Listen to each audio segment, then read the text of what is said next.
વડોદરા શહેર પોલીસ દ્વારા ઝોન 1 અને ઝોન 2 ની અમારી આખી સમગ્ર પોલીસની ટીમ છે એ મેગા સર્ચ ઓપરેશનની એક ડ્રાઈવ ચાલુ કરી છે અત્યારે હાલ શહેરમાં અલગ અલગ વિસ્તારોમાં અલગ અલગ પ્રકારના ક્રાઇમ થતા હોય છે ખાસ કરીને ઝોન 1 અને 2 ની અંદર વધારે રેસિડેન્શિયલ એરિયા છે અહીંયાના જે પોલીસ સ્ટેશન છે અહીંયા જે પ્રકારના ગુના બને છે એ પ્રકારના પોલીસની એ પ્રકારે કામગીરી પણ રહે છે એટલે અત્યારે હાલ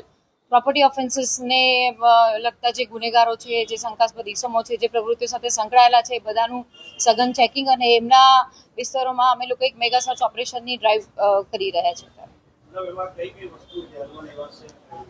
અત્યારે હાલ જે એમના વ્હીકલ્સ છે અવાવરું વ્હીકલ્સ હોય છે એવા વ્હીકલ્સ હોય છે કે જેની અંદર નંબર પ્લેટ વગરના હોય છે એમાં કોઈ પ્રકારના એ લોકો ઓપરેશન્સ કરતા હોય છે સાથે સાથે સોસાયટીની અંદર પણ અવેરનેસ વધે સોસાયટીના જે સિક્યોરિટી વાળા કન્સર્ન માણસો છે એમનું પણ બ્રીફિંગ થાય સાથે સાથે જે જૂના આવા ગુનેગારો છે જે આવી પ્રવૃત્તિમાં સંકળાયેલા છે એમના વેર અબાઉટ શું છે એમને પણ સર્ચ કરીશું એ લોકોની પ્રવૃત્તિ અત્યારે કઈ જગ્યાએ છે એ લોકો કયા પ્રવૃત્તિ સાથે સંકળાયેલા છે અત્યારે હાલ MCR જે અમારી પાસે હોય છે ડેટા એના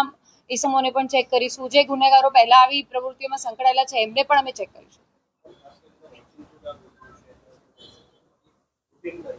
ના આ પોલીસની કાર્યવાહી હોય છે હંમેશા ઝોન 1 અને 2 ની અંદર જ્યારે પણ આવી રીતના અલગ અલગ મેગા સર્ચ ઓપરેશન ચાલતા હોય છે કોઈ તહેવારો હોય તો પોલીસની કાર્યવાહી થતી હોય છે સાથે સાથે પ્રોપર્ટી ઓફેન્સીસ હોય તો એના સંબંધિત પણ પોલીસ કાર્યવાહી કરતી હોય છે તો આ એક રૂટીન કામ છે